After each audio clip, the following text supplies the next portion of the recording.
وجهي تضبعات شركة heshiisiinta Soomaalida ay u hadlayeen wasiir arrimaha dalka Igaad la isku yiraahdo shirkaani waa maanta mid xiiso badan oo si weyn loo sugay ayaa laga filayaa in lagu soo afjaro qodobka saddexaad ama wajiga saddexaad qaabka loo gudbi lahaa oo muddo dheer la isku hayay kadib markii wasiiradu ay ku ballameen shirkiga ka horeeyay ay ku yeesheen isla hoteelka Kanyare si kastaba ha ahaatee maanta waxaa la arkayay muuqaalka wasiirada oo ka soo dhex muuqda hoteelka Kanyare si ay uga qayb galaan shirka inkastoo shirkani ay goobjoog ka yihiin wakiilada beesha caalamka wasiirada ayaa si weyn looga dhulsugay in ka saxaafadan ay ku soo qolqolayso halkan si ay bal wax uga ogaato halka ugu dambeeyo iyo go'aanka ay soo saaraan dhanka kasta xaajadu waa ahaatee waxa la sii wada eegi doonaa kulankani ay yeelanayaan wasiirada arrimaha dibadda ee dalalka Igaad barnaamijku waa isku dubriday daahire sawirkan waxaa noo qaadaya sawir qaadaha qaranka Cabdi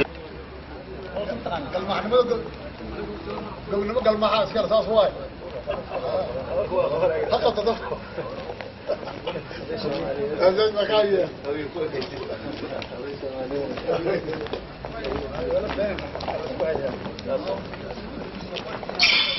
عجل كاس لك سياره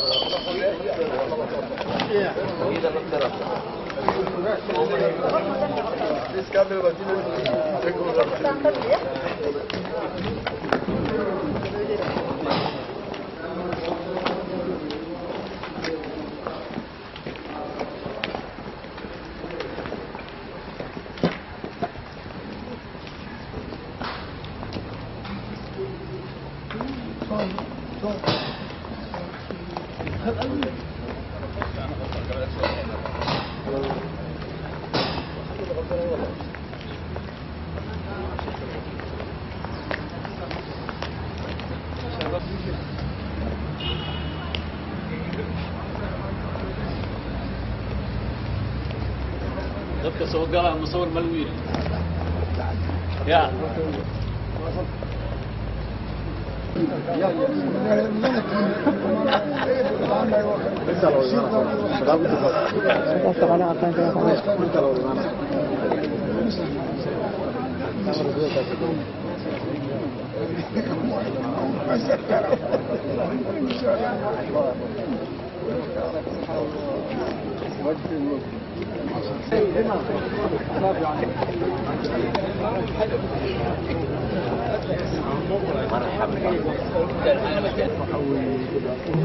هذا مش الكلام ده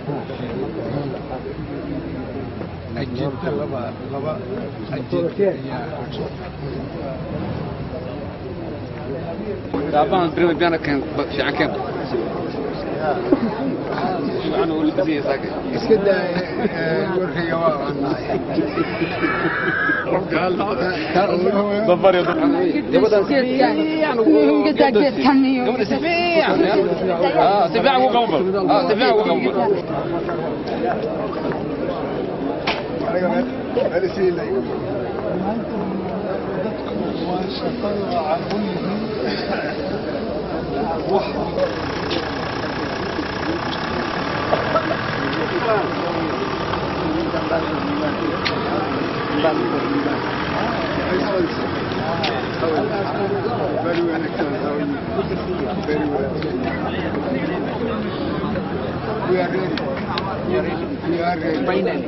Unfortunately, we have no seats, no place, but we understand.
and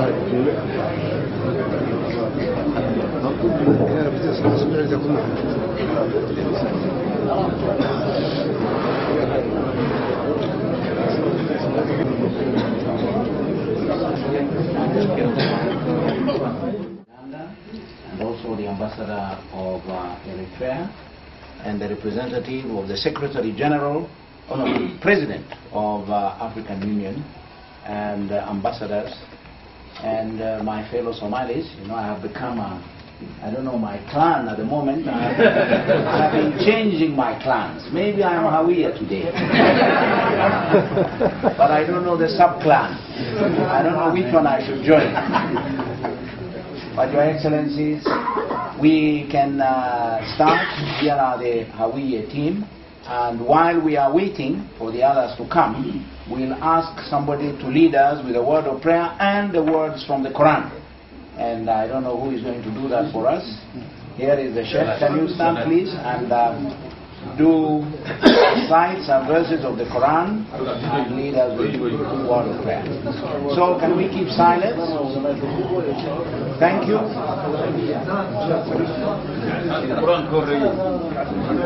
السلام عليكم ورحمة الله وبركاته. بسم الله الرحمن الرحيم. الحمد لله رب العالمين. والصلاة والسلام على أشرف الأنبياء والمرسلين سيدنا محمد وعلى آله وصحبه أجمعين. وبعد، فقد قال الله تبارك وتعالى: يا أيها الذين آمنوا اتقوا الله ولتنظر نفس ما قدمت لغد واتقوا الله إن الله خبير بما تعملون ولا تكونوا كالذين نسوا الله فأنساهم أنفسهم أولئك هم الخاسرون لا يستوي أصحاب النار وأصحاب الجنة هم الفائزون لو أنزلنا هذا القرآن على جبل لرأيته خاشعا متصدعا من خشية الله وتلك الأمثال نضربها للناس لعلهم يتفكرون والله الذي لا إله إلا هو عالم الغيب والشهادة هو الرحمن الرحيم والله الذي لا إله إلا هو الملك القدوس السلام المؤمن المهيمن العزيز الجبار المتكبر سبحان الله عما يشركون والله الخالق البارئ المصور له الأسماء الحسنى يسبح له ما في السماوات والأرض وهو العزيز الحكيم صدق الله العظيم. السلام عليكم ورحمة الله وبركاته. وعليكم السلام.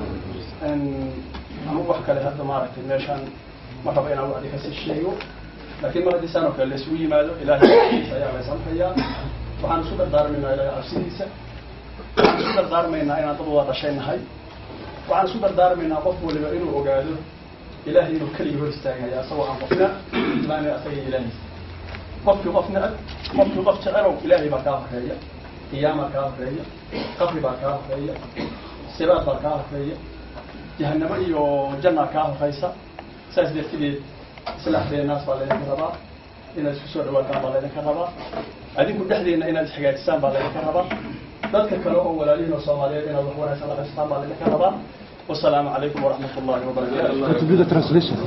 Do the you do. Federal Democratic Republic of Ethiopia,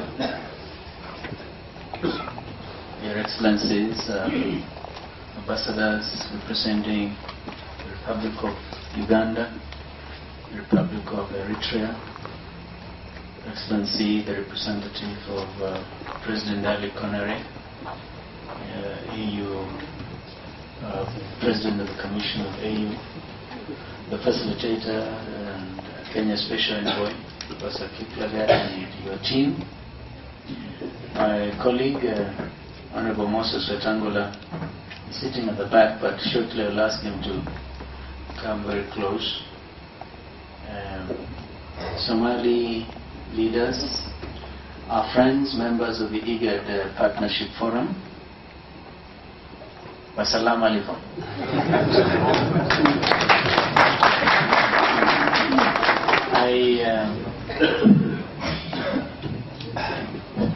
While we are waiting for Minister Ali, who is meandering around,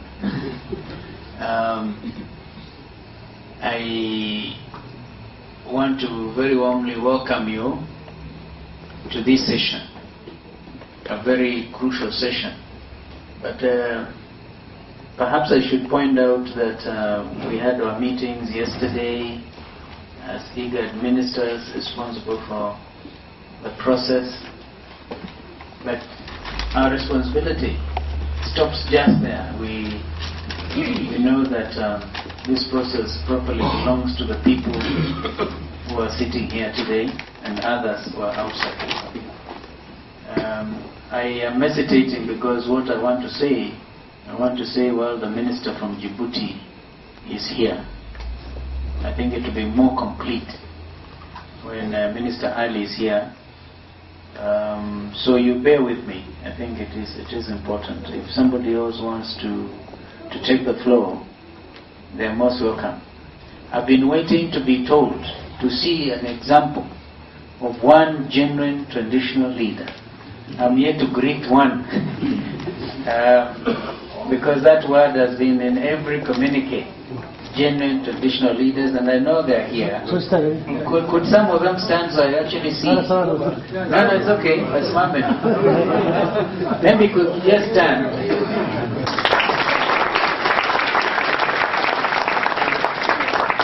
Thank you. Please be seated. First of all, I want to thank all of you members of the Hawiye clan who have come in this morning. waxaan jeclahay marka ugu horeysa inaan u mahadnaqo dhammaan dadka beesha hawiye u dhashay oo halka saaka fadhiya oo yimid.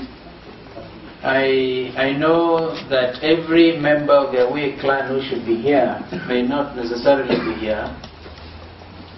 waxaan garanayaa oo keliya in mataqaanaa qof kasta oo hawiye oo halka fadhiya ay qasab ahayd inuu joogo halkan. For instance, I know that Mr. Kheybdiid is actually in a civil jail, and we want to sympathize with him. waxaan kaloo xusayaa in saaxiibkan Xuseen Kheybdiid uu maxkamad mataqaanaa rayida oo mataqaanaa u xiran yahay marka arrintaasna aad iyo aad baan dareemayna. I hope his lawyers will work around the clock and make an urgent application to court letters by Monday so that at least he can get out of civil jail. waxaan mataqaanaa garay in lawyerista ama qareenadiisa ay aad iyo aad si aan mataqaanaa nasasho lahayn ay uga shaqaynayaan inay maalinta Isniinta soo daayaan. I'm told that the TNG president is also a member of Hawiye clan. waxaa kaloo la ii sheegay in mataqaanaa madaxweynaha dowladda ku-meel gaarka ah isagoo laftigiisu xubin ka yahay beesha Hawiye. And I'm told that currently he's attending a meeting in Bamako. We hope he can also come quickly. waxaa kaloo la ii sheegay oo aan la socdaa inuu shir Bamako oo dalka Soomaaliya ka qayb gelayo. waxaan mataqaanaa jeclaan lahaa inuu isaguna kusoo gaaro shirka u yimaado. And the others who are members of Hawiye clan, I hope they can come very quickly. waxaan kaloo jeclahay in dhammaan dadka kaloo Hawiye muhiimka oo maqan inay dhammaantood yimaadaan. You must have heard that we met as ministers responsible for the process, IGAD countries, all of us represented here. Minister from Eritrea would have been here, but he was here on time, on the 20th. But none of us, the others were not available. I was myself away in Arusha, Tanzania. My colleagues here were having joint ministerial meeting in Djibouti, and so they arrived only yesterday morning. We allowed our friend from Eritrea to go back. A minister Nshimye from Uganda would also be here, but he's traveling with President Museveni in Tripoli. waxaan kaloo xusayaa in wasiirkii Eritrea uu bishilaatankeed yimid annagoo weliba aan joogin annaga Arusha aan ku maqnahay iyada oo Ali Faarax iyo Mesbin labada Ethiopia ay jiraan Djibouti isagoo waa fasaxanay kadib wasiirkii kaloo arrimaha dibadda oo wasiir dowlaha arrimaha dibadda ee dalka Uganda isaguna wuxuu safar kula maqan yahay madaxweynaha Uganda Museveni. Minister Dr. Mustafa from Sudan would also be here, but is also ably represented by the Sudanese ambassador to Kenya, Mr. Numeri. sidoo kale wasiirka arrimaha dibadda ee dalka Sudan isaguna waxa weeye hadda meesha waxaana matalaya safiirka Sudan fadhiya dalka Kenya. And the AU itself is always very ably represented by Ambassador Fung. AU-da ama midowga Afrikana waxaa u jooga safiirka Danjire Fung. And of course, we have always the ever-present support of partners, IGAD Partnership Forum. sidoo kale markasta waxaan garab taagnaa oo joogay shirka IBF qolada la wadaagayaasha nala ah IGAD la. So what I'm trying to tell you is on our part, we are intact, we are together. waxaan rabaa inaan idin sheego in dhinacayagu aan dhammaantay aan gacmaha haysanno wada jirno. When we met on the 6th and 7th of this May in Nairobi, one of the, I'm sure you saw the joint communique that we issued. waxaad la socotaan markii aan halkan ku sheegay 6dii iyo 7dii warmurtiyeedkii aan soo saaray. The ministers made a solemn declaration to work together and not to allow anybody to come and divide us. wasiiradu waxa ay markaas oo cadeeyeen in ay si mataqaanaa wada jir ah oo hal qof oo kamay u shaqayn doonaan mana jiri doon cid qaybin doonta ama qaybin karta. Therefore, the presence with us of my distinguished colleague and brother, the Honorable Mesfin, I think says everything. waxa weeye intaas oo dhan macnaheedu waxa macnayn karo oo ku filan dhinac fadhiyo walaalkay Mesfin ayaa cadeyn karta taas. Because there are some people who are using the excuse to say Ethiopia is not interested in the process, but now Ethiopia, through the minister himself, is fully with us and we are working very closely. dad qaarkiis baa waxay lahaayeen in Ethiopia ay danayeen shirka Soomaalida oo ay ku maqan tahay laakiin arrintaas waxa weeye waxa beerinaysa maanta wada jirka iyaga. The other point I wanted to point out as a result of the meeting of the 5th and 7th was we agreed that ministers would want to engage political leaders in dialogue, and that is why we are here today. waxa weeye waxa ku jirtay warmurtiyeedka aan soo saaray inaanu madaxda Soomaalida ee siyaasadda aanu wada xaajood ama wada tashiyo la geli doono waana sababta aanu halka inoo fadhino saak. We said we cannot talk of something they call these days in world politics a road map without engaging the Somalis themselves. waxa weeye waxyaalaha waqtiyadan la isticmaalo oo la yiraahdo tubta ama khariidada hawsha ama hawshii la seexayo mataqaanaa tilmaamideeda lama samayn karo iyadoo aan la tashan. We reaffirmed our commitment to the belief that this process properly belongs to the Somali people themselves. waxaan hoos ka xariiqaynaa oo idin sheegaynaa shirkan lahaanshihiisa inay leeyihiin ummadda Soomaaliyeed.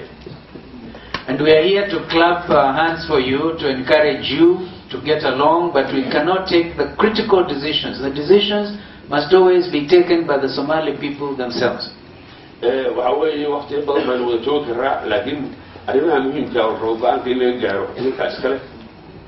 The other thing we thought we could remind you is that the world has been watching what has been going on in your country. arrinta kale waan rabaa inaan xasuusiyo waxa weeye Soomaaliya waxa ka socda adduunka inuu ku haya over a long period of time. waqti dheer baa indhaha lagu hayay. And you know, since you started meeting in Eldoret, the world has been watching. marka laga soo bilaabo shirkii markuu furmay October ka furmay ilaa hadda waa la socdaa. The world has been watching you since you said you declared cessation of hostilities. adduunku wuxuu ka soo raacay markii aad tirahdeen waa colaad joojin baan saxeynay. And the world has been watching to see that nobody has been abiding by that declaration of Eldoret. wuxuu kaloo adduunku indhaha ku qabtay ama ogaaday in heshiiskaas ay saxeeyeen qofna uusan ixtiraamin. And the world has been watching, as I said before, then they watched from Cairo, you know, the very serious engagement you had in Sodere in Ethiopia, the very serious discussions and outcome you had in Djibouti, in Atta Djibouti, and now Eldoret and Baghdadi. waxa kaloo adduunku waa aad iyo aad ula socdaa inaan sirar badan oo horay oo soo qabtay oo ay ku jireen kuwii mataqaana Sodere lagu qabtay kii lagu qabtay Carte iyo kii Qaahira lagu qabtay kii haddana ay joogtaan midkan Eldoret. So the world, I said, has been watching, but with a lot of amazement. adduunku marka arrintaas aad iyo aad ula fiirsanaa oo la yaabana. And let me tell you, as your neighbors, because these people here, your neighbors, we cannot apply to God and say we want you to change this neighborhood status. We get very ashamed wherever we go and we mention Somali and people look at us in disbelief. sidaa daraaddeed dadka halka fadhiyo oo ah dadka deriskiina maadaama deriskiina aan nahay ilaahay intaan baran ma oran karo ilaahay qolada meesha naga dhaafiyo laakiin aad iyo aad bay arrintaas shood loogu keentay markaan adduunka tagno. What I'm telling you, friends, is you have to redeem the destiny, the dignity, the integrity of the Somali Republic. waxaan ka rabaa oo aan rabaa inaan saaxiibadayo in xasuusiyo inaad dhowrtaan sharafta iyo karaamada ummadda Soomaaliyeed. And the world is now full of fatigue. adduunkuna hadda So I wanted also to tell you that even Kenyan people, I have been crucified in Parliament last week. If you followed the Kenyan debate, I was asked very difficult questions, some of which I could not answer.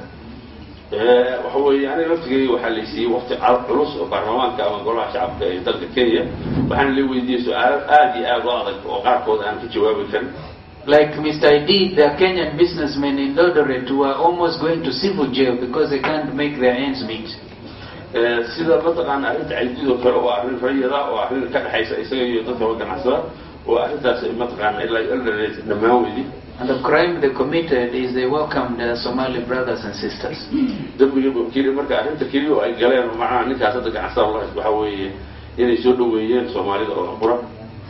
So what I'm trying to very frankly tell you is the world is now become impatient with Somalia.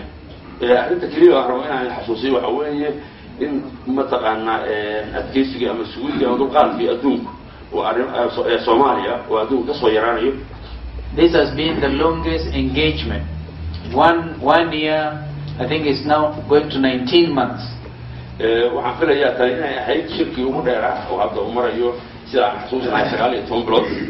And I want to say that you cannot afford to fail, because if you fail in Baghdadi, the world will not understand anymore.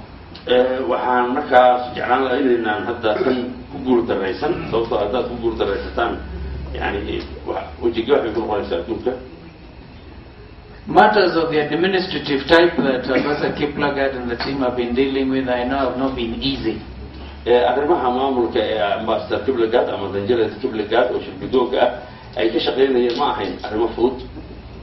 And on behalf of all of us in government, I want to apologize for those of you who have gone even without food. But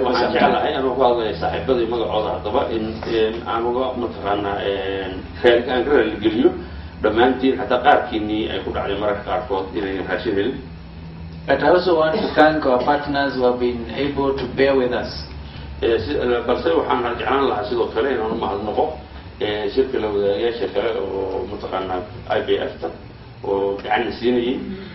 want to urge that they continue supporting this hopefully final stage of the process. I should tell you the ministers took a decision that this process must end latest by July this year.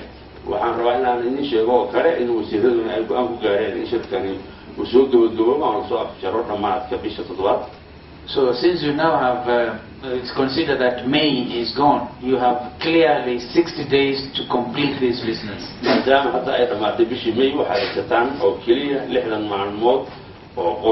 to return your country to international legality. We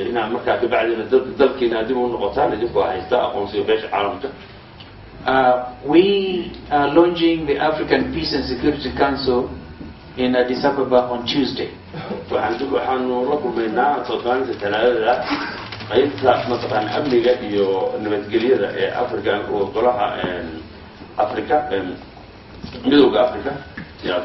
This is a very bold initiative by Africa itself that said we must now form an African Peace and Security Council because we want to be able to kick conflicts out of Africa. And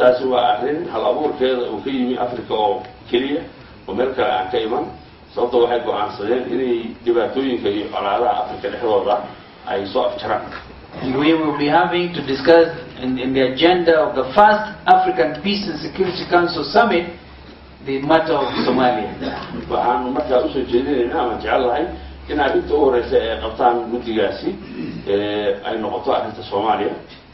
We hope you can give us some good news to take to Addis Ababa on Tuesday.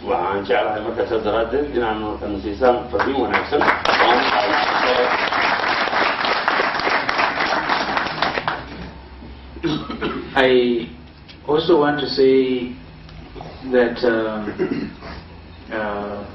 the Kenya government remains fully supportive of this initiative. I'm now talking on behalf of President Kibaki, whom I'm going to join very shortly.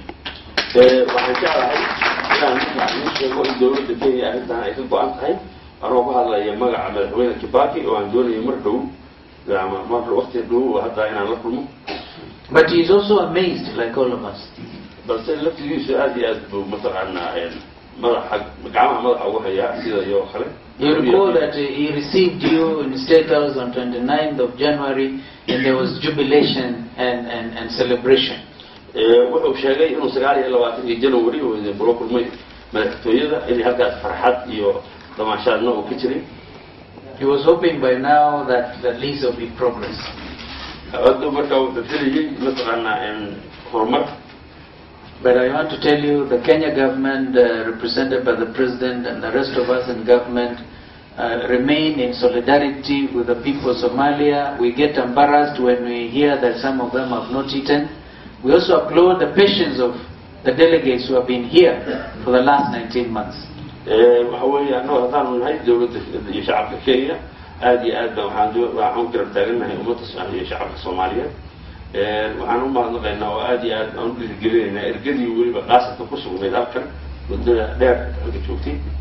now the time to take the critical decisions has come.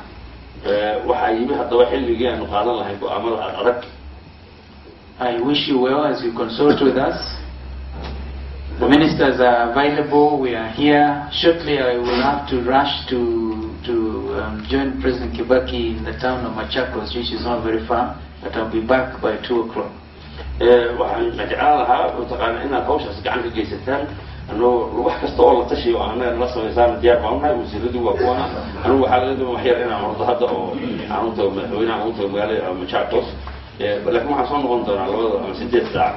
But my colleague, Honorable Muuse Suudi, will be sitting in for me. He is even more knowledgeable than I am on your program.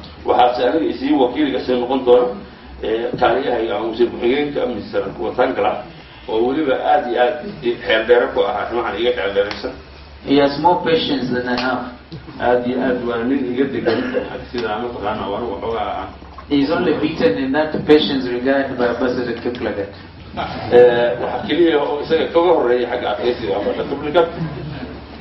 And then I also wanted to say, and I want to thank my colleague for reminding me, from the African Peace and Security Council, this UN Security Council itself will be discussing Somalia on the 25th. When we are discussing in Addis Ababa, they will also be discussing Somalia at the UN. But we have also decided, all of us, to go together to address the UN Security Council. We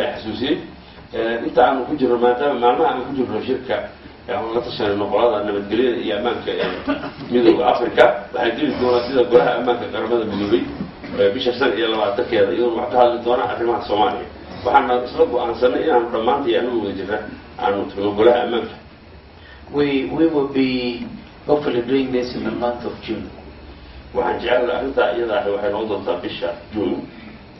So we really hope again we can take some good news to the UN.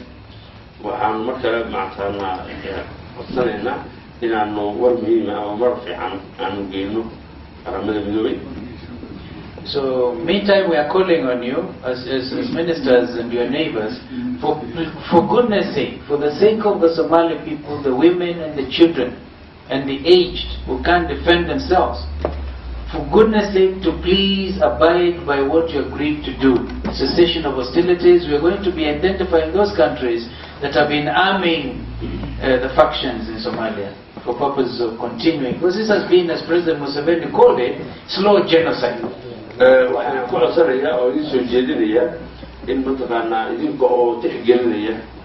ummadda Soomaaliyeed intooda waliba maatada oo liidda haweenka iyo carruurta iyo dadka da'da waaweyn inaad u turta in loo turo oo la ixtiraamo xabadjoojintii colaadjoojintii waxa weeye sidii Museveni uu sheegay waxa Soomaaliya ka dhacaya waxa weeye xasuuq waa loo tilmaami karaa tartiib. Thank you. Those are my remarks.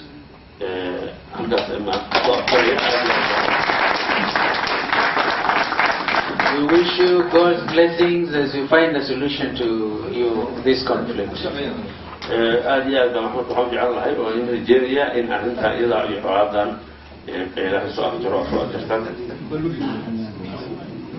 Problem, but never mind, that will be my problem. My colleagues are free to add to what I've said. And I want to begin by asking Minister Misfin to say something. I will be sure. Minister, I was very wrong. No, understanding that you are pressed with time pressure. In joining the chairman of the ministerial committee for facilitating the Somali peace process, I would only add quite just a few words. We are not here to tell you or to guide you what to do with regard to bringing Somalia back on feet. anigoo daba jooga saaxiibkaygii dadkaana shir gudoomiyaha wasiirada igad fududeynta Soomaaliya arrimaha fududeynta shirka Soomaaliya waxaan doonayaa inaan dhowr kelmadood aan ku daro annagu hadda uga fadhino in mataqaanaa go'aan ka gaaro arrimaha Soomaaliya inaan idin sheegno waxaad qabanaysaan idinka garanaya. Thank you. We simply don't have that mandate to tell you what to do on Somali peace achievement. taas anagu mas'uuliyad nasaaran oo ma aha in aan mataqaanaa gaarinta arrimaha Soomaaliya anagu mataqaanaa uga xisaarin.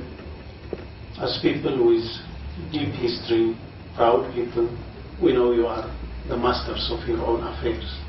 anagu og inaad tihiin dad taariikh dheer leh oo inaad tihiin arrimihiina dad ku filan. But we are here as your own brothers to cooperate with you, to facilitate with you, to listen to you, and to do what you tell us to do. waxaan halka u fadhinaa inaan mataqaanaa walaalihiin nahay in aanu qabanno wixii aad tirahdaan noo qabta wixii aad doonaysaan inaanu idinla fududeyno. So if we say a few words here and there, it is only to facilitate the process itself, nothing else.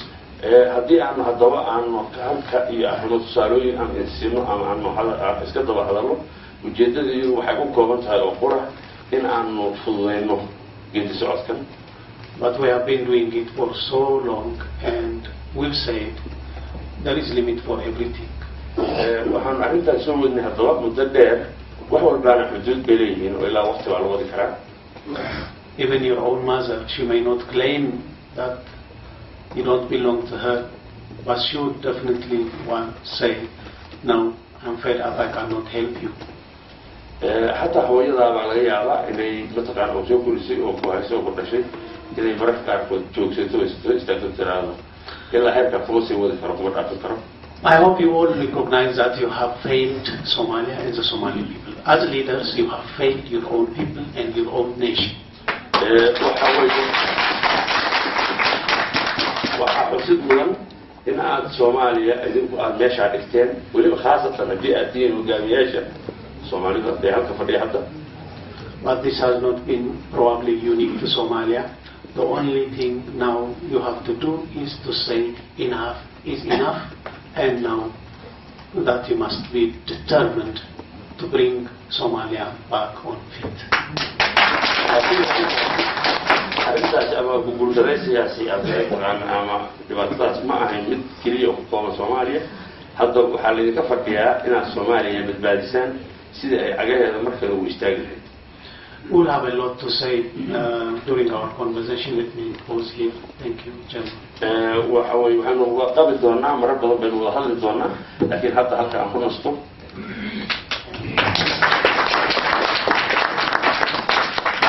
This brother has my permission to address you in the Somali language itself. Thank you. waxaan ka saaxiibkay cali isagoo wuxuu ku hadli doonaa Soomaaliga wuxuu ku hadli doonaa. Soma. Waa kala.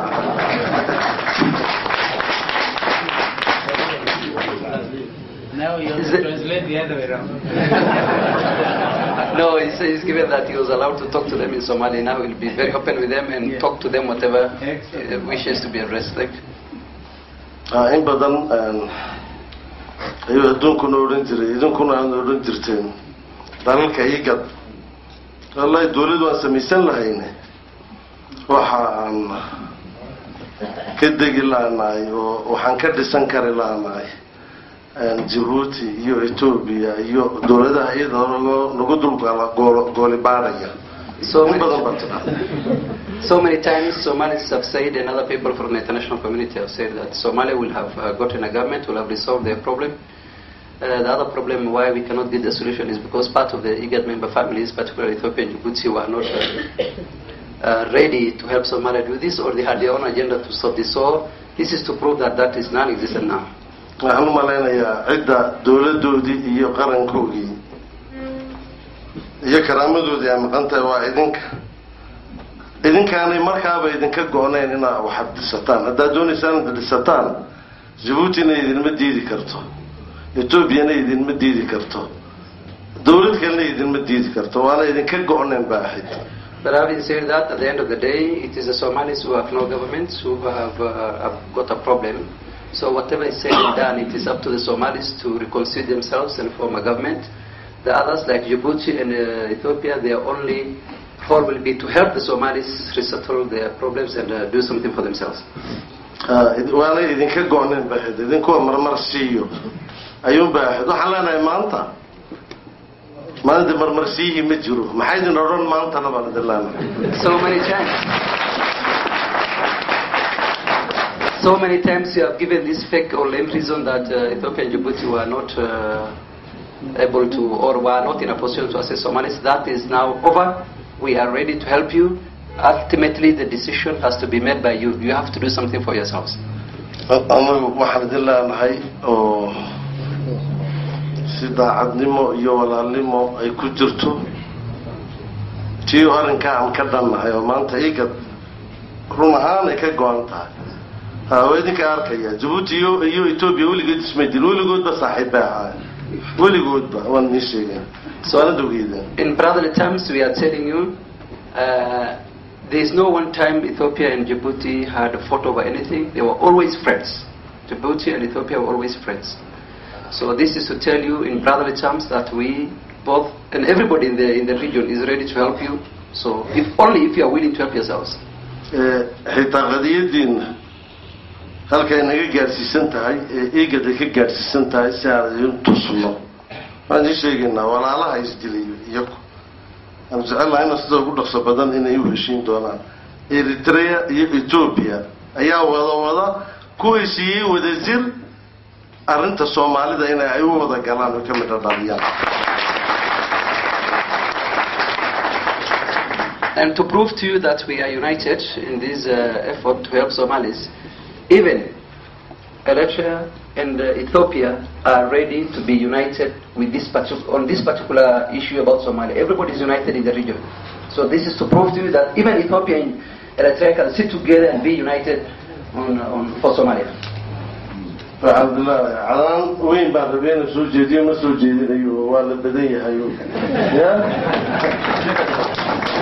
I will have mentioned, there are some other things I will have mentioned, but because there are so many people here, then I just decided to keep quiet. Laakiin waxaan leenahay liidarada. But to the leaders, this is what we will have to tell them. Soomaalidu haddii liidaradii hogaanadii habboonaa ay leedahay mar horay degi lahayd. If Somalis will have had true leaders, this problem will have been solved a long time ago. Mar horay karaamada luntay soo noqon lahayd. And we will have regained our integrity long time ago. haddana waxaan leenahay raggiina meesha fadhiya anoo mid ayaan u garanaya. And all those people who are seated here, most of them actually, I know you one by one, at least. Kartina idinkama maqna, aqoonina idinkama maqna. You are not less knowledgeable than others. You have got enough intellectual capacity to do the right thing. Ragga badankiisa raganimana kama maqna. And you are gentlemen.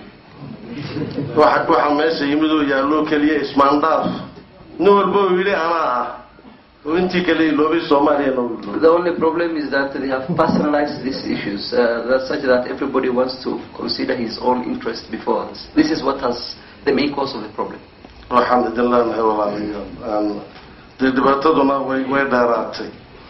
So brothers, this is what we have to tell you. This problem have taken a long time now. Shirkana deelay kama dhigo kii ugu dambeeyay Soomaaliya ku degayso way deg hortibay degiyay kii ugu dambeeyay buu weegay. Although we would not like to see this, but unfortunately this seems to be the last peace conference for Somalia. waxaan leenahay noqda kuwii Soomaaliya dejiyay kuwii ay ku degtay kuwii karaamada u soo celiyay waad karaysiin ilaahayna ha idin karansiiyo. So with God's help we expect that you people can finally resolve these issues, and I will pray for you. We will help you in every way we can. waayo amba waxaan noqon doontaa kuwii de Soomaaliya awshoodii iyo mas'uuliyadoodii ka soo bixi waayay mustaqbalka Soomaaliya marun bay degi way degi doontaa. Otherwise, if the end result is not positive, you will be in the dark side of the history books. You will be noted as people who have failed to bring back Somali's integrity. But whatever is said and done, regardless of time, so we request that you take advantage of this opportunity such that you will be documented in history books that you people, these particular people who are here with us today, or the present generation, were able to solve this problem. If that does not happen, you will also be in the history books as the very same people who have destroyed the country. mustaqbalka generation-da soo socda ay bartaan digtaan kuwii hooga iyo baaba Soomaaliya waqtiga degay geliyay kana saar waayid noqon. Otherwise, the future generations will read in the history books that you people were responsible for the chaos of Somalia, that you people who are present in today's generation were not able to solve their problem, and you'll be in the negative side of history.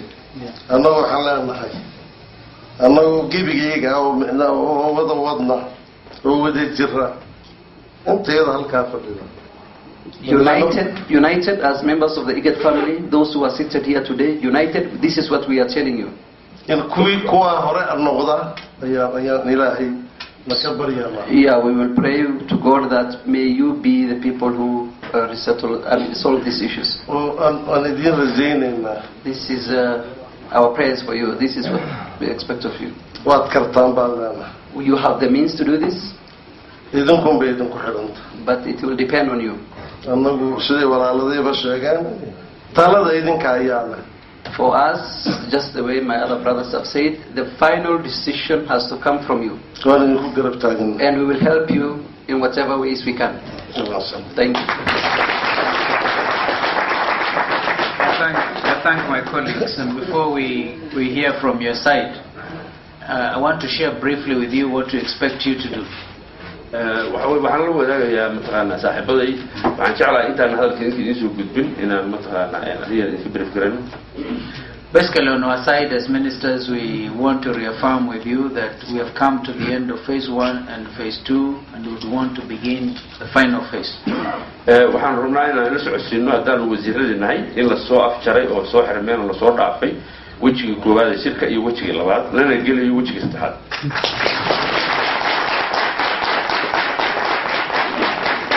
We are also saying we would want to see installation of a workable, stable and implementable government of Somalia. waxaanu jecelahay oo kale in la helo dawlad loo dhayahay shaqayn karta oo Soomaaliyeed. We would also want to see the principle of inclusivity by ensuring that the representation of all clans and the sub-clans in the parliament and in the government to be formed. waxaan jecelahay in dawlad loo dhayahay la helo oo ay ku jiraan dhammaan beelaha iyo jifooyinka Soomaaliyeed. That there should be reasonable, balanced presence of political groups in the new government. waxaa kaloo la doonayaa inay ku jiraan ama ay u miisaaman yihiin dhammaan kooxaha siyaasadeed iyo ururada siyaasadeed ee Soomaaliyeed. We are saying we want to leave Baghdadi with the feeling some are victims and others are victors. Everybody must be win-win. ma doonayno in Baghdadi laga tago ama Kenya laga tago iyadoo qaar ay soo arkaan inay dhibaatooyin qaarna ay guuleysteen. Therefore, key political leaders should not be left out of parliament. sidaa daraadeed waxaan soo jeedinaynaa in siyaasiyiinta rasmiga ama siyaasiyiinta mataqaana ee la yaqaan inaan baarlamaanka lagu daro ama baarlamaanka laga tegin. particularly those people with the capacity to disrupt even the functioning of a government. waliba gaar ahaan kuwa dhibaateyn kara ama hor istaagi kara ama isbaaro u dhigan kara baarlamaankaas. I'm appealing to you as a brother, as a neighbor, to please ensure everybody is on board. waxaan idin soo jeedinayaa anuu dariskiina walaalkiina saaxiibkiina in qof waliba uu iska arko muraayada. Atta could have worked, but this group was left out and they went and disrupted Atta. Arta waa shaqayn lahayd laakiin saaxiibada qoriga wata ayaa laga tegay iyagaana markii dib dhibaatay. And they're also saying that the process of selection of members of parliament must be seen as fair and transparent by the people of Somalia and also by the observers, because all of us are observers. Everybody must say yes, as has been free and fair under the circumstances. qaabka xulida baarlamaanka waxa ay soo jeedinayaan inuu noqdo mid caadil ah oo cad oo la arko oo wax qaraysa aan lahayn oo xalaal qarar baa la qashaa iyadoo ay ku qancayaan ummadda Soomaaliyeed iyo dadka kale oo goobjagayaasha oo adduunka oo la socda. And we also saying, because of our presence here today, that the new government will have a full recognition of IGAD member states and will also be recognized by the international community. That's why we are going to Addis Ababa. waxaan doonaynaa inaan idin sheego in dawladda halka lagu dhiso aanu noqon doono kuwa ugu horeeya oo aqoonsada kadibna beesha caalamka oo dhan ay aqoonsan doonto. waa sababta aan ugu socono Addis Ababa.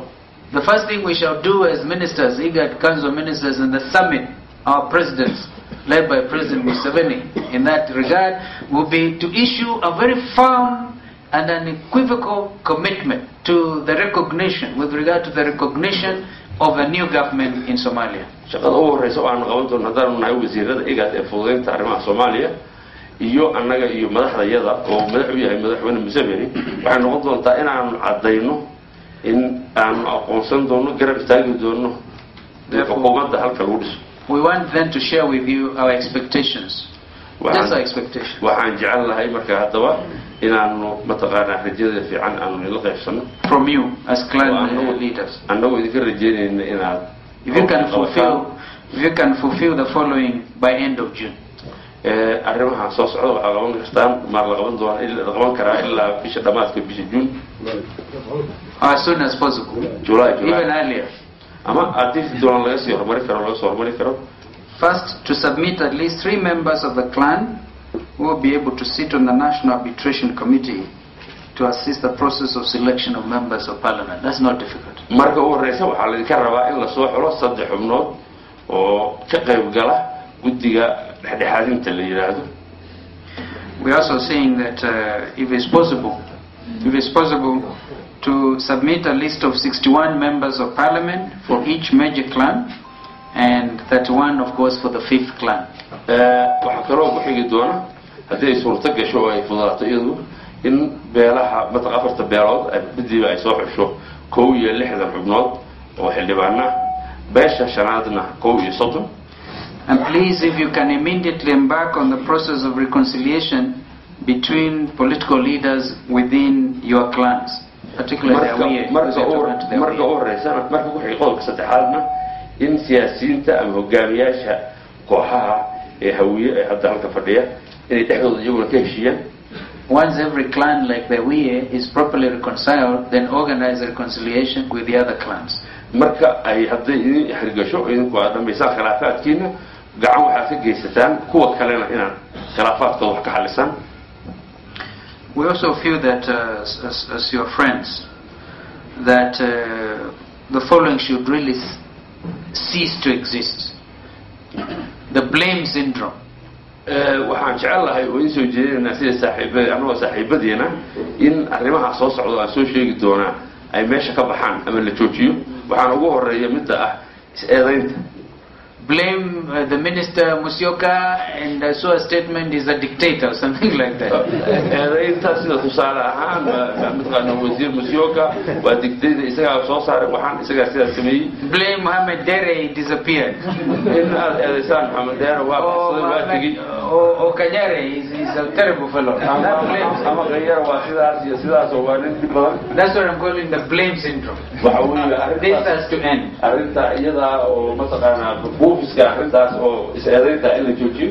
And then we agree that nobody should be allowed to hold the process hostage. sida inaynu markaas ku afgarano inaan qofna uusan shirka qafaalan ama afduubin. And that's why we say that as far as possible, maybe all the key players should be accommodated in terms of being in parliament, so that they can participate fully in choosing the speaker and the deputy speakers and the president. waana sababta aan usoo jeedinayno in ragga mataqaanaa maxaa toorayaasha ama ragga mataqaanaa ay mataqaanaa ama dhaafaanka ay ka qayb galaan baarlamaanka si ay uga doortaan ra'iisul baarlamaanka ku-xigeenada madaxweynaha hawsha si ay weli gacanta ugu sii jiraan. So what I'm saying is we need now to stop the blame syndrome, embrace each other, complete this exercise for the benefit of the Somali people and the region as a whole. waxaan isoo jeedinayaa haddaba in is-eedayntaasi meesha ay ka baxdo dhammaantiin markaa la iskacan qaado oo loogu heliyo ummadda Soomaaliyeed iyo gobolkaba. So let us now hear your expectations. Those are our expectations. kuwaasi waxa weeye annagu kuwa aan rajeynayno ama isoo jeedinayno idinka filayno idinkuna kuweyna idinka haya. Shukran.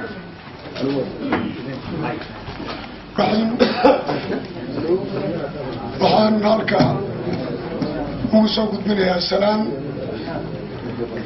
mas-uuliyiinta muxtarimiinta ah ee qaayada weyn noogu fadhida ee ay u horeeyaan wasiir khaarijiyaasha Kenya, Ethiopia, Djibouti, Sudan, Uganda iyo Eritrea. sidoo kale waxaan soo gudbinaynaa salaanta wakiilka igad kibligaad xubnaha caalamka guud ahaan waxaan leenahay waan idin salaamaynaa anigoo ku hadlaya magaca bulshada halka fadhida ee ka kooban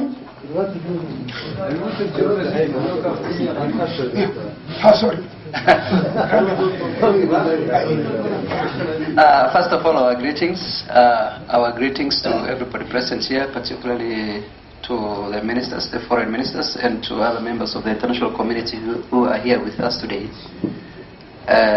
I speak on behalf of these people who are, particularly these people who are gathered here today. So, waxaan ku salaamayaa magaca bulshada halka fadhida. So I greet you in their name, in the name of those people who are here. Hawiye. Particularly the Hawiye. kuwaasoo ka kooban dhaqanka ama salaadiinta Hawiye, siyaasiyiinta Hawiye, intaba isugu jira.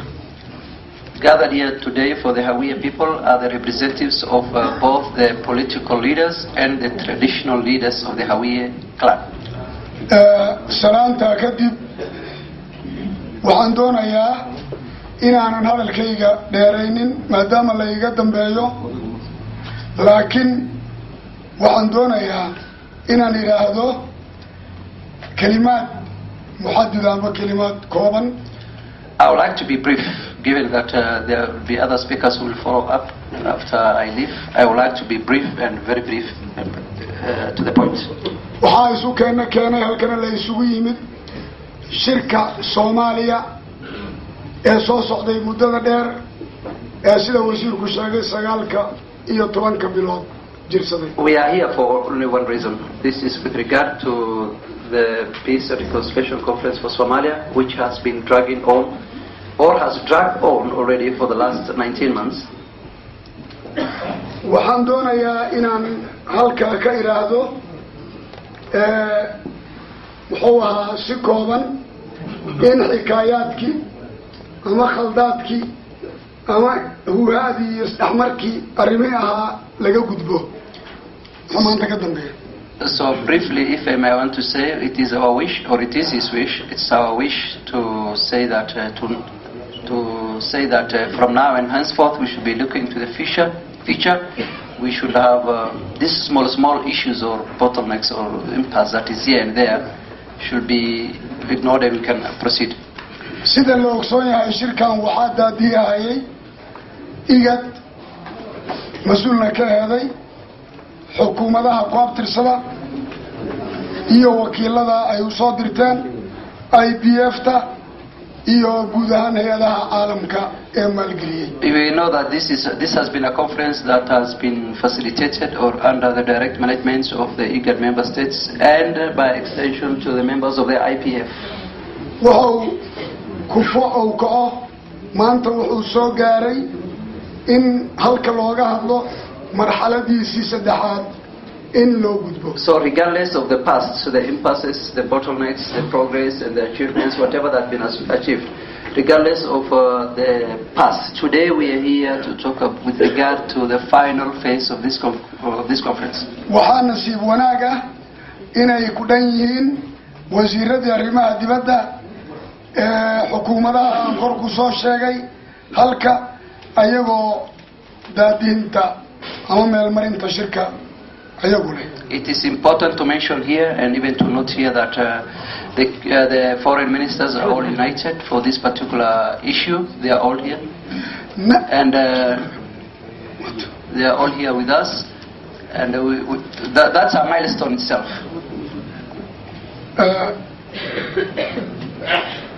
waxaan aad u soo dhaweynaynaa kalimaadkii uu soo jeediyey guddoomiyaha guddiga shirka ee wasiirada misyoka.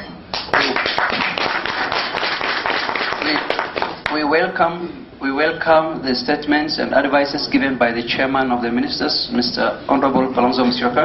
haddaan si gaara u tilmaamo annaga go-aankeenu waxa uu yahay haddii aan nahay bulshada hawiye waxa uu yahay inaan mustacid u nahay oon diyaar u nahay in xukuumad la dhiso Soomaaliyeed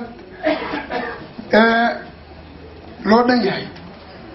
The Hawiye community in totality, this is the opinion. They feel that a government should be formed for Somalia, a government that is all inclusive and that has on board every person.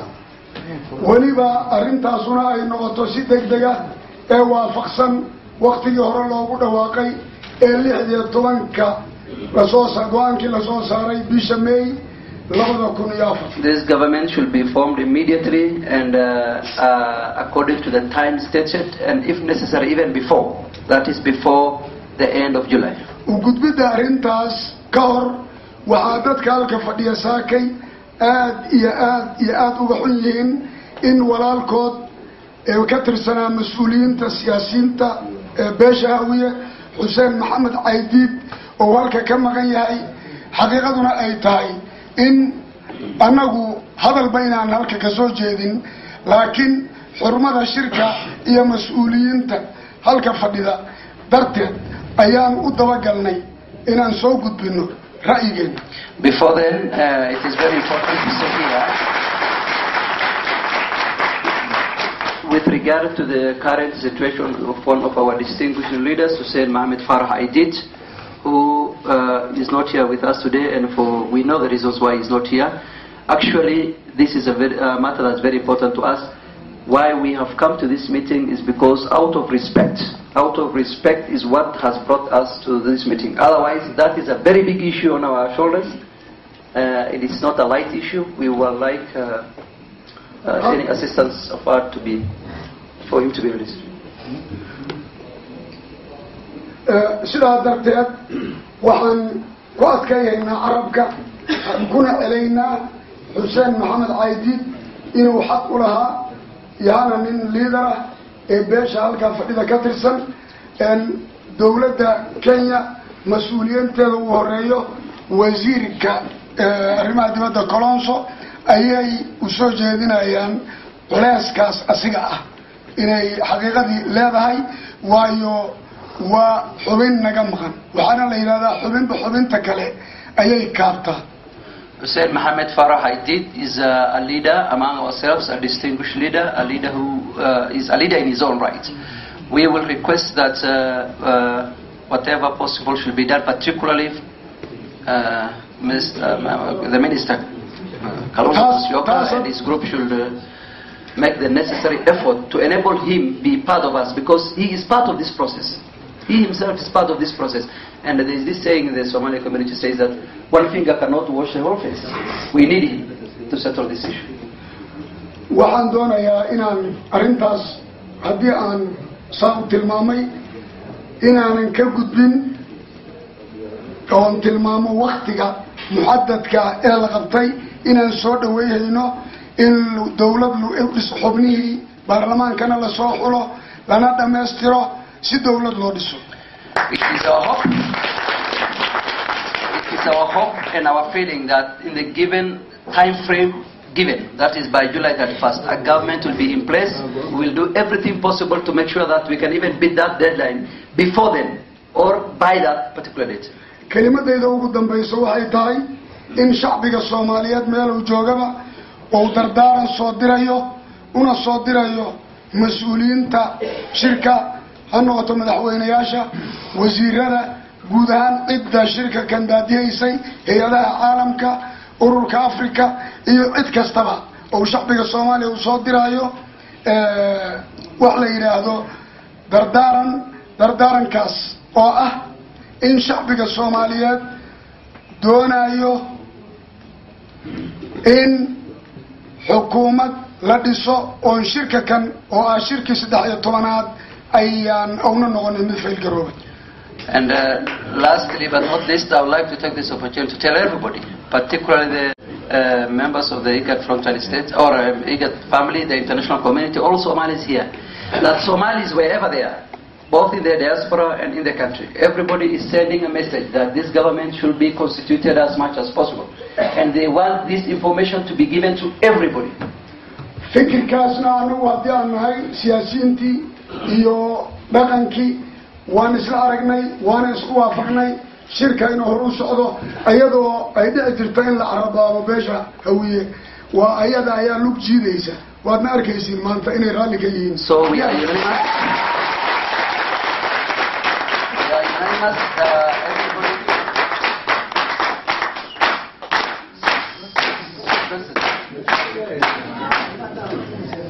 Before, some people used to say that the Hawiye clan in particular are dragging their feet to the formation of this government. That is not true. This is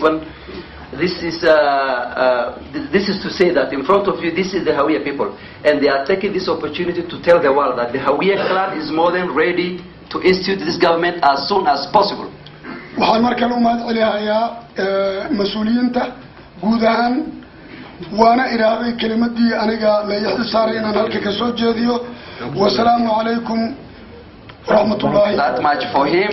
That's what he was saying. xigi doona saaxiibkay Qanyare reeru soo dhow. May Qanyare welcome to the platform. Bismillahir Rahmanir Rahim. aniga warkii waaba iska gaaban yahay hilowlana waa maadsiin si fiican u hadlo laakiin dhowr qodob oo yaro halka inaan taabto doonaya. Kanyare says he will be brief thanks to the former speaker who has spoken on very important issues. For him he will want to be brief. waa tixgelinaa saaxiibkay wasiirka arrimaha dibadda Kenya Kalonzo oo gurigiisii odagii aada madaxweynihii oo raba inuu ku xirmo waa tixgelinaa nin siyaasi waayo gurigiisii odama madaxweynihi aada. I know what it means for Mr. Kalonzo to go to Machakos. This is his hometown, particularly when the president is there. I know how much it means for him to be there. I know that. waxaan salaamayaa marka ugu horeyda wasiirada IGAD iyo dadka la shaqeeyo oo dhan sababtu waxa way waqtiba looma in halal loo qaado. Greetings to the ministers of IGAD and everybody else who are working with them. waxaan ku xijinaa IBF ta oo iyaduna isku jirta oo iyadana mahad weyn aan u jeedinayo sida wanaagsan oo ay shirka iyo inta muddada dheer oo soo socda ay labada lujnadoodba ay u wadayaan oo IGAD iyo IBF. And to the members of the IPF collectively we say thank you for your services, for how you are helping this process, particularly the IGAD. saas markaan ka tago Hussein Aidid waxaan ka rabaa inaan dhowr kelmadood ka hortayba waxa ka hadlay saaxiibkay Hilowle Xuseen Caydiid inta kale waxa ka hadlay Hilowle waa ku raacsanahay laakiin waxa uu Xuseen Caydiid waa nin presidential candidate ama madaxweyne u sharaxan marka xariga la xiray sharaxaadiisa iyo tartankiisu wuxuu dhibaa inay ogaadaan dowladda Kenya inay qaasaan ogaataan doonayna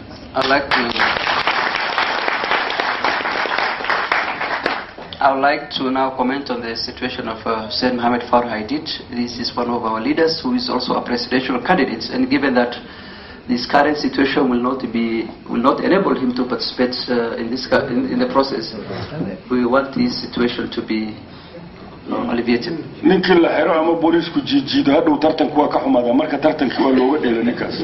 This current situation is bad for him or anybody who is whose business is interfered by the police or some other institutions will not be in a situation to effectively participate in the process or even go ahead with his presidential ambitions.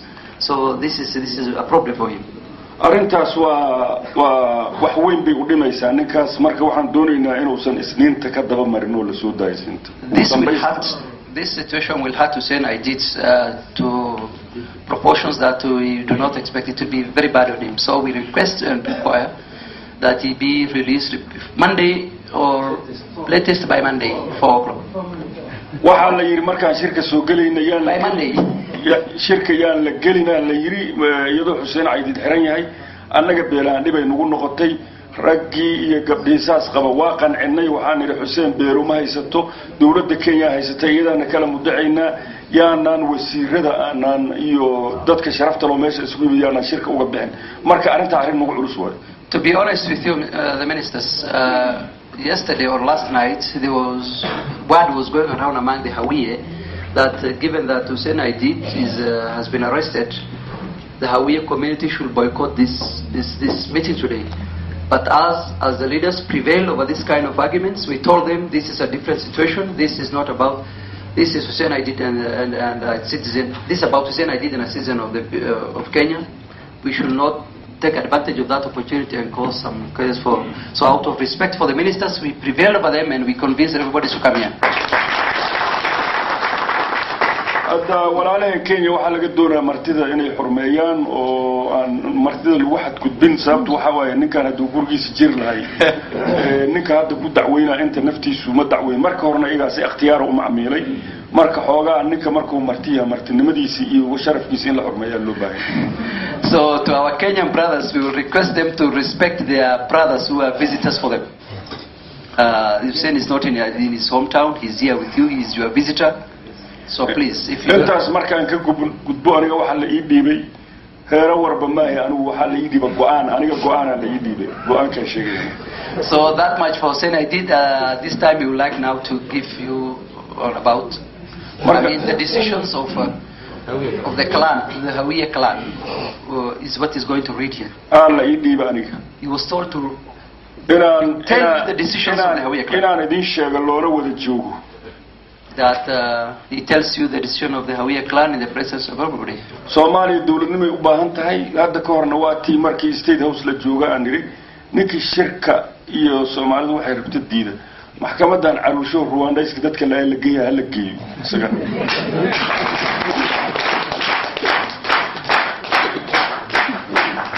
It is needless to mention that Somalia needs a government, and even if you remember, Mr. Minister, on the 29th of January in the at State House, in the presence of the President, he stated that anybody who backtracks from the negotiated settlement should be taken to an international court of justice. Even Arusha is just so close to us, if possible. This is what he said, if you remember. dambilayaasha caalamka in la yiraahdo hal qabto gobolna la daayay ma soconayso. dambilayaasha caalamka in gobolna la qabto gobolna la daayay ma soconayso. International criminals, it's not fair for international criminals. Some of them, international criminals are criminals. It's not fair for in one particular region such criminals should be arrested, while in another region they should just be left hanging like that. It's not fair. haddii aad raaciso nin banki oo tira ilaali waardi ahaan asagoo garuunsita nin qorasita u yimaad ninkaas waa laga qaadanaya waxa. This is a small whatever he says. For example, if you employ a watchman and you don't give him a gun to watch the bank, He's just there at the front of the gate with a stick. And then somebody with a gun comes. Or naturally the watchman will be overpowered, so he can't help. marka waxa la rabaa international community inay hubkeeda cabaysato ninkii diiday shirkan ama Soomaaliya in dawlad loo dhiso hor istaago inay asaga ku calaamayso way mas'uuliyad aan qaybsanayn cidina qaadimayso. So that we will request the international community to come in full force and help Somalia and try to arrest or punish anybody who is holding the country to hostage or the people to hostage who is stopping the formation of such a government. sababtu maxaa dhacay hadii argagixis isku aruursatay diyaaradaha qarxiso maxaa dhacay dadka dawlad ma leh control ma leh sharci ma leh maxkamada ma leh maxaa dhacay hadii argagixis ka timaado ee hadhow dad islaamiyad qarxiso. Somalia is a country right now that is where there is no law and order, and it's a safe haven for example terrorists. What is going to happen if a number of international terrorists come to Somalia, or terrorists are formed in Somalia and they go and maybe hijack a flight or ban a plane? What is going to happen? These are the challenges that are facing us. wadanada IGAD waxa looga baahan yahay inay iska xil saaraan security region code mana dhinaca duubukana dhinaca kale ma fiican. The countries of IGAD, we will request them to be careful about the security of the entire region, not only on one particular part and then look at the disregard the other part. No, the security of the entire region should be the priority of IGAD member states. aniga markaan taa ka gudbo go'aanka la ii dhiibo waxa waaye in shirka phase 3 loo gudbiyaan idan ku raacsanahay.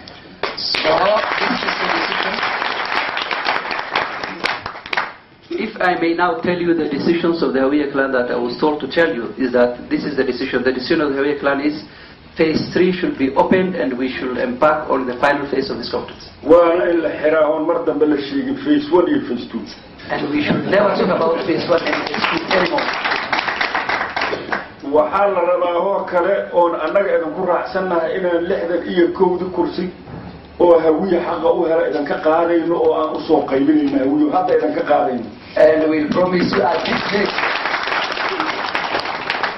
right now, this minute, we tell you that we will, from this minute, we will take upon ourselves to nominate the 61 members of parliament for the Hawiye. It is no longer in your hands, or it's no longer your responsibility. This is a responsibility of the Hawiye clan. From this minute and this day, we have taken that responsibility and we will submit them. galabta wixii ka bilowdaana qaybta u fadhiisanayna. And we will start distributing and selecting from this afternoon. shirku annaga sidaas oo san noogu fadhin wixii hadda ka bilowda. So for us, we are in phase 3. For us as the Hawiye, that much for us. We are now in phase 3. There is nothing in our side that will make this process to stop. sida aad u soo jeediseen aan aqbalnay. We have accepted your proposal. war go'aankaas ma idin qaadaaho ma ku heshiina inay saas taawin. So by show of hands,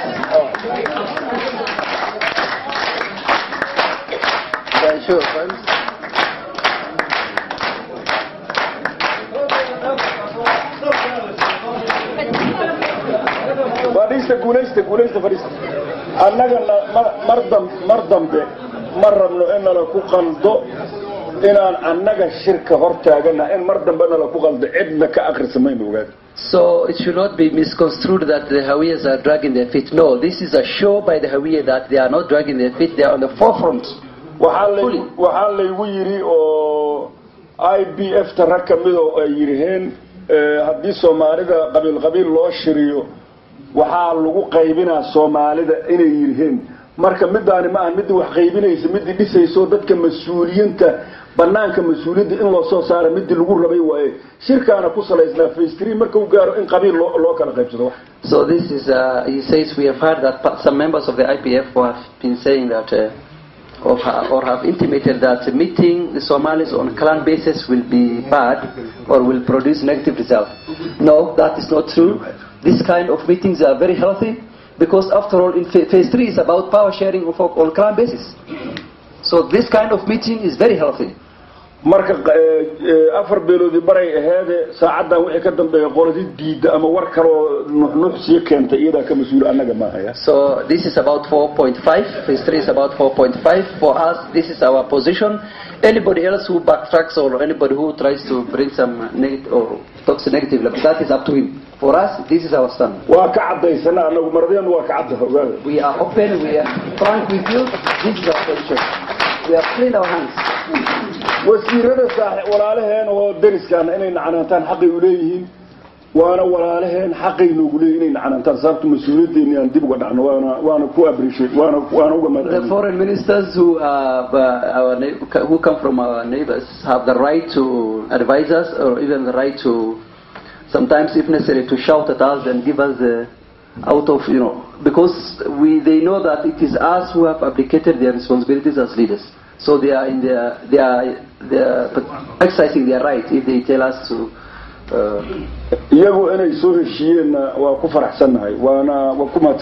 But that they are also united on their part, that is a great milestone. This is a milestone that has been achieved.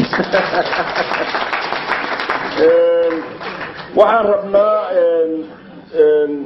anoo ku hadlaya magaca bulshada meesha fadhida inaan u dirno qabaar adag ama xoog badan qolada nabadda iyo nabadgelyada oo ku shiraysa talaadada meesha la yiraahdo Addis Ababa. So we would like also to send a message to the African Peace and Security Council that are scheduled to meet in Addis Ababa on Tuesday. We would like to send a message. waxaan doonaynaa in sida uu yiri wasiirka Kalonzo Africa in laga baxsho hostility-ga iyo isdilka iyo qoryaha iyo qashanka in laga baxsho loo shira arintaas waxaan si adag u sheegaynaa in la hirgeliyo oo degdeg u hirgasho Soomaaliya laga bilaabo. So we share the sentiments expressed by Honorable Stephen Kalonzo Musyoka with regard to the role of the African Peace and Security Council, of African Council, Peace and Security Council, that there is the need today more than ever before that in Africa these small wars or civil conflicts should come to a halt immediately. And the first group to deal with should be Somalia itself. waxaan rabaa waxa igu xigay go'aankii dadkii loo dhiibay Umar Ogaas inuu laba kelmadood oo odayaasha dhaqanka asoo ku hadla warkooda iyo bulshada inuu yiraa ka bacdina caasho inay iyaduna laba kelmadood tira annaga warkeena intaas uu ku dhamaado. So for us, we have said the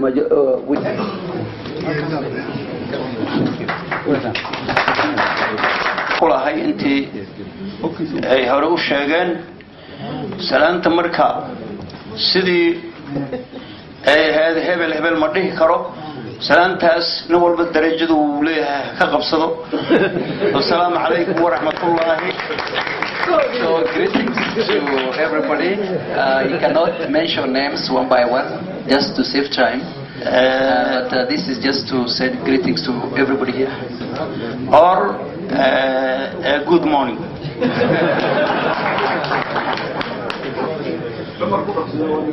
Arinta waxaan shirka kula ahay odayaashayga horeeyay arinta Xuseen Kheybdiid shirkan kula ahay waliba aad iyo aad ayaa si gaara dhaqanka u taabatay taas shirkan kula ahay siyaasiyiinta xogaa warku waa daboolaan laakiin annaga soo saynala tahay arinta aan dhaqanka nahay geelii saaki lama raacin waana say noo dhibtay arintaas waa meeshaas. The issue of Hussein Kheybdiid has really touched us. waxaan aad iyo aad uga mahadcelinaa shirka mas'uuliyiinta igad iyo beesha caalamka waxaan saaki qiraynaa inaan walaal qabno oo igad u horeyso oo beesha caalamka ay tahay inaan walaal qabno ayaan qiraynaa. maalin wanaagsan intaan warka gelin waxaan marka hore aan oran lahaa in qof haweena in la siiyo in munaasabadan ka hadasho waxay u tahay tilmaam fiican beeshaan inay haweenka aad u tixgelin doonaan. anoo raacaya dadkii ugu horeeyay mahadnaq u soo jeedin lahaa wasiirada IGAD, IPF, ambassadorada ka socda wadamada IGAD, liidarada Soomaaliyeed, IPF iyo dadka halkan fadhiyo dhan.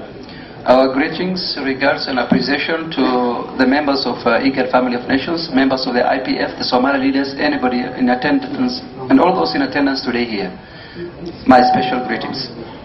waxay farxad aad iyo aad u ballaaran oonan ku cabiri karin hadallo ayay noo tahay maantay inaan markhaati ka noqono in loo gudbay fayskii saddexaad oo caqabadii laga baxay. It is unbelievable. It is unbelievable that today marks the beginning of third phase. That phase 1 and 2 are no longer with us. This is the start of the third phase. This is a good news, something unbelievable. waxaan magaca haweenka ku soo dhaweynay soo jeedintii igaad waxaan ku qaadanay oo ku taageeraynaa go'aamintii uu noo go'aamiyay gudoomiye Qanyare hilowle iimaan iyo ugaaskii intii hadashay. On behalf of the women, I would like to support or welcome the statements that were expressed here by the other leaders like Mohammed Qanyare. We support them in this idea. We are all one concerning this particular issue. waxay ila tahay wixii hadda ka dambeeya mas'uuliyadda annaguna waa qaadanay taayada idinkana diina waa idinka sugaynaa. From now hence we have taken our responsibility with us. We will shoulder our responsibility. We equally want you to do the same. waxaan magaca haweenka ku oran lahaa haweenka Soomaalidu waxay rabaan nabad waarta waxay rabaan dawlad loo dhan yahay waxay rabaan dawlad wax tarta bay rabaan dawlad walba iskama rabaan. The Somali women, on behalf of the Somali women, I would like to take this opportunity to say that the Somali women are interested in a lasting peace, a functional government that is able to deliver service, not a government that is just there by in name, that is not able to deliver service. No, we want lasting peace and a functional government. beelaha Soomaalidana waxaan ka codsan lahaa inay beelaha dhexdooda beelnimo qaran ugu gudbiyaan oo qaran institutions macna leh ka dhex dhisan beelaha. And to the other clans and every other clan, we would like them to institute a national agenda inside the clan, that they should gradually leave the clan issue and gradually graduate into the national interest, that they should institute national institutions among the clan. waxaan cod dheer ku oran lahaa sida wasiirada qaarkood u yiraahdeen annaga hadaan haweenka nahay waxaan leenahay enough is enough uma baahnin dagaal uma baahnin dhimasho uma baahnin xasilooni darro dambe. Enough is enough for us as women of Somalia. We are saying this is enough, is enough, enough is enough. We would like to go and what was that? we want peace now. waxaan aad u faraxsanahay in igaad ay midoobeen arinta Soomaaliyana ay mid ka yihiin laakiin waxaan xoogaa ka naxsanahay annaga waxaan naga xirmay albaabadii eedaynta way iskaga baahnaan lahayn albaab eed inuu noo furay. So she says we are very happy that the IGAD family of nations is united for Somalia. Now this is the end of blames. We have nothing more to blame. This part of us would like to have a scapegoat every other time. We would like to have room for blames. Now it's like it's no longer there, so it's bad for us again. waxaan ku dari lahaa codkayga sidii madaxdii hore u hadashay waxaan aad uga xanuunsanahay xariga hogaamiye Xuseen Caydiid oo aan waliba qabno annagu hadaan haweenahay inuu noo ahaa advocate iyo taageero aad muhiim u ah. Now concerning Hussein Caydiid's issue again, this is very touchy on us, particularly for the women of Somalia. He was a very strong advocate for the Somali women, and this issue is heavy on our shoulders.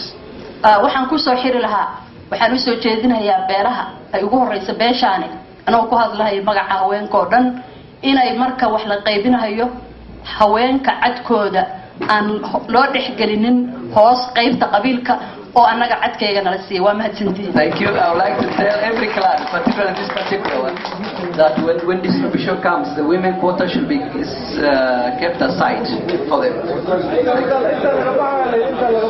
Procedure.